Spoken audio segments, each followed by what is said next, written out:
Welcome back again, and now we move to the most significant and most important sport worldwide, which is the talk of the whole world, the Paris Olympics 2024, and we're actually we got a great delegation representing us in the Olympics in this year, and we're talking about our pride, our handball national team. The Egyptian handball team, led by the Spanish coach Juan Carlos Pastor, defeated its Hungarian counterpart with a score of 35-32 in its opening match in the 2024 Olympics. So the first half ended with a score of 19-15 in favor of the Pharaohs, thanks to a remarkable performance from goalkeeper Muhammad Ali and playmaker Yahya Dira, of course, and Yahya Khalid and Ahmed Adel. The team list includes Karim Hindawi, of course. He's one of the most professional players. Karim Hindawi, Muhammad Ali, Omar Al-Wakil, Ali Zain, of course, Ahmed Hisham, Dudu, Abdurrahman, Faisal, and others. Egypt's handball team will play in the Paris Olympics in the Group 2, alongside with France, Denmark, Norway, Hungary, and Argentina. It's called actually the death group. And our national handball team is meeting right away now with the Denmark, the world champion, actually. And it's a real, very difficult match, and we all wish them luck.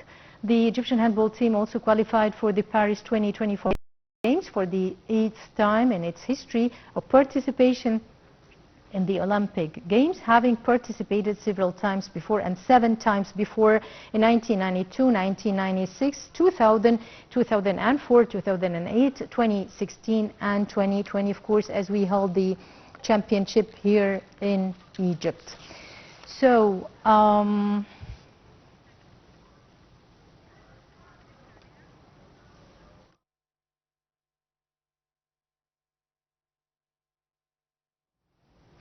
still with the news of the Olympics, and our Egyptian fencer Mohamed El Sayed has secured the spot in the semi-finals of the men's SPI and EP individuals event after a hard-fought victory over Nasrullah with a score of 9-8 in the quarterfinals on Sunday. So it's a great achievement, of course, of Mohamed El Sayed.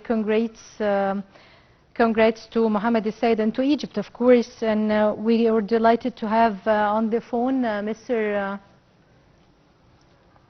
we got on the phone Mr. Ziad El Sayed to shed more light about this. Mr. Ziad?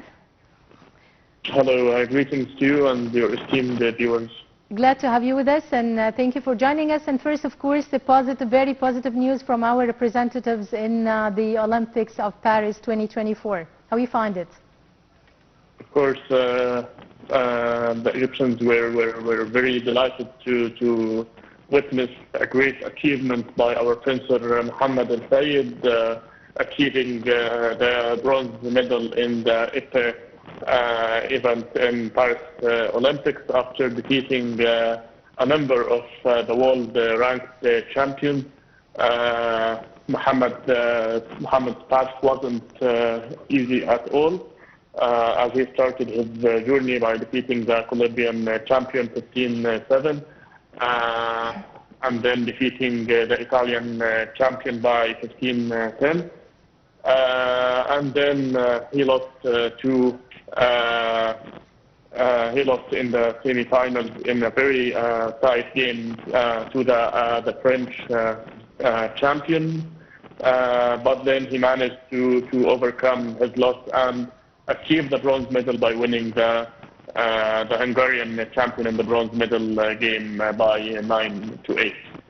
Yeah, this is supposed to be the second performance, the second participation for the Olympics for El Sayed, and actually he already improved on his performance, of course, and at Tokyo where he was eliminated in the quarterfinals. Yes, Mohammed had participated in Tokyo Olympics when he was 18. Muhammad also is a world junior champion and world youth champion, I think, past 5 years ago. Therefore, I think that we have to support our youth and junior, even if the results isn't as we expect. But every tournament they play is just a stage for preparation for the next and upcoming tournament. Yeah. So, in general, Mr. Ziad, how you just evaluate the performance of our athletes presenting Egypt in the Paris Olympics of 2024? Of course, it's a real tough fight. The Olympics is really huge and very tough fight. So it's not that easy. But actually, our Egyptians, in spite of this, performing in a good and acceptable way. How you find it? Well, indeed. I think up to the moment, the Egyptian performance in the Olympics could be rated as good. We managed to secure a medal in the first 2 days, putting Egypt in the middle table. That includes only 28 countries across the world up to the moment. I think some sports and federations have excellenced in doing a great performance. Speaking about the fencing federation, 4 players managed to reach to the quarterfinals, which is a historical result for, of course, that has never happened before. Also securing a medal in the fencing for the second time in the Egyptian history is a great result. For the teams. The group teams also, we have the handball team who managed to secure the first win against Hungary. And you wish them luck, of course, in the running match right away against, against Denmark, the champions, the world champions. The first half wasn't good from our side, as we were 18-9 down. But in the second half, it was a different story, where we managed to make the game closer, and the game has just finished 30-27 to the Denmark side. Anyways, our hope is still alive.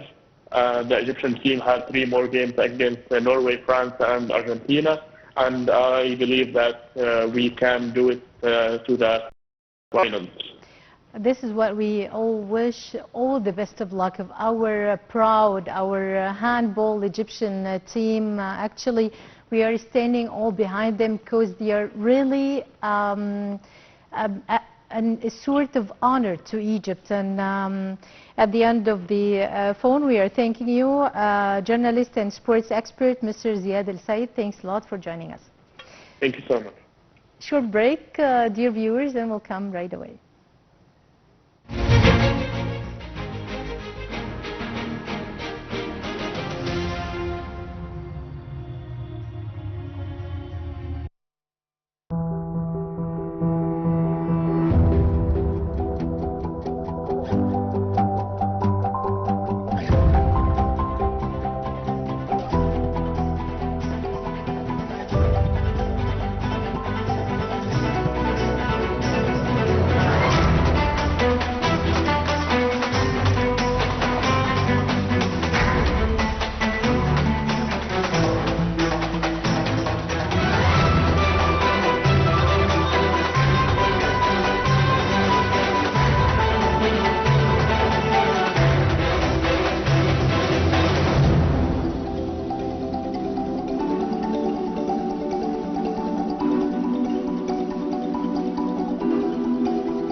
Welcome back again. Egypt has a very ambitious plan for boosting the tourism sector, actually within the framework of the Sustainable Development Strategy of Egypt 2030.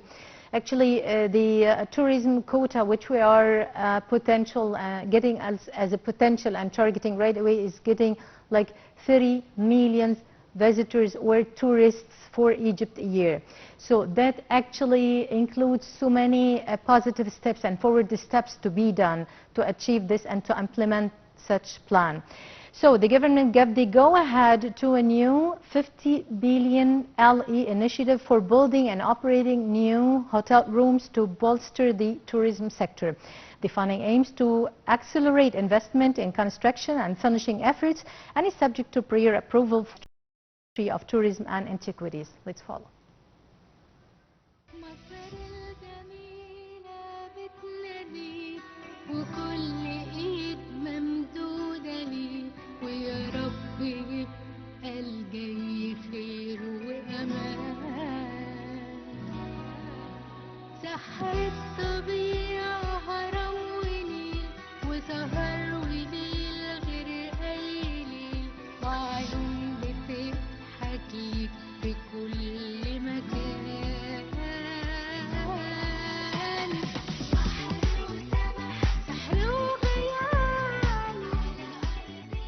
To bolster the tourism sector, the government recently gave the go-ahead to a new £50 billion initiative for building and operating new hotel rooms, including expansions of existing projects or converting closed buildings into hotel facilities.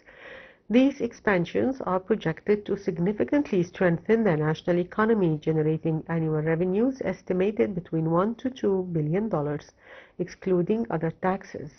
The funding aims to accelerate investments in construction and finishing efforts and is subject to prior approval from the Ministry of Tourism and Antiquities. The statement added that the initiative aligns with the Ministry of Tourism and Antiquities' strategic vision to attract 30 million tourists looking to increase Egypt's hotel room capacity by 240,000 to 250,000 units. The financing is subject to several conditions, including a maximum financing limit. Companies are restricted to £1 billion for a single company or £2 billion for a client and its related parties, with a maximum of 2 banks involved. The initiative will prioritize funding hotels room expansions in key areas such as Luxor, Aswan, Greater Cairo, the Red Sea, South Sinai, Sharm el-Sheikh, Taba, Nuweiba, and Dahab. Applications for the initiative will be open for 1 month from the launch date and will remain accessible for 12 months. Under these terms, companies benefit from a reduced interest rate of 12% on a declining basis, subsidized by the Ministry of Finance to cover the difference in interest rates. This rate aims to incentivize swift deployment and commencement of services for the newly constructed hotel rooms. The initiative is projected to create approximately 45,000 new direct and indirect job opportunities, contributing to the government's efforts to reduce unemployment rates through increased private sector investment. The funding is not to be used for repaying existing debts within the banking sector, the government emphasized. The initiative also supports the development of new tourism products leveraging Egypt's cultural heritage and historical sites.